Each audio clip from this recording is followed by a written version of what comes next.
Hello everyone! Welcome to Ate Nor's Kitchen. Today, I'm gonna share with you the recipe of steamed cassava balls. Pwede natin tong pagkakitaan. Masarap din tong merienda. Okay, meron akong isang malaking cassava. Bali, babalatan ko lang to, tsaka ako gagadgarin mamaya. Paborito ko itong cassava kasi ang daming klase ng kakanin na pwede mong gawin dito. Gagadgarin ko lang to, pipiliin ko yung pinaka-pinong-pinong gadgaran. Mag-iingat lang tayo dahil medyo matalim yung gadgaran. Heto na lahat ang nagadgad ko sa malaki kong cassava. Ngayon, pipigain ko lang ng konti dahil gusto kong lagyan ito ng gatas. Konti lang, huwag natin masyadong pipigain. Magtitira pa rin tayo ng konting liquid. Yan, wet pa rin ito. And maglalagay ako ng 5 tablespoon ng sugar, pinch of salt, at haluin natin mabuti, hayaan natin matunaw yung asukal. Hinayaan ko munang matunaw yung asukal para malaman ko kung gaano karaming gatas ang ilalagay ko. So, lalagyan ko to ng 5 tablespoon ng evaporated milk. Pwede nyo tong hindi pigain. Piniga ko lang kasi gusto ko nga lagyan ng gatas para mas masarap siya. Hindi kasi kailangan masyadong watery yung ating gagawing cassava balls. Nag-add din ako ng half teaspoon ng vanilla. Haluin lang natin mabuti. At pag nahalo na natin mabuti, i-divide natin to into 3 kasi maglalagay ako ng kulay. So, 3 kulay ang ilalagay ko dito.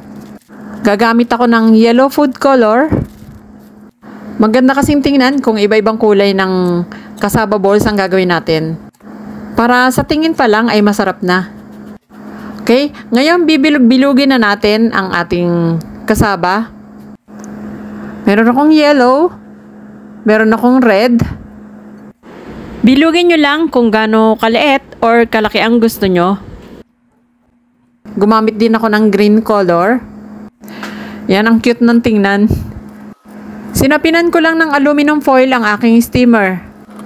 Dahil medyo malambot ito, baka magbago ang shape niya pagka direct na nausukan yung aking cassava balls. Kinoberan ko rin ng cloth yung aking lid para hindi pumatak yung tubig sa aking cassava. Steam lang for 15 minutes. Medium heat lang gamitin natin.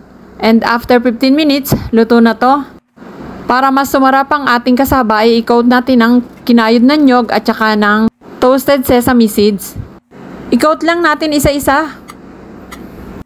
Pagka-coat natin ng nyog ay ilagay muna natin sandali sa ref para lumamig yung cassava balls kasi mas makunat siya pag mas malamig.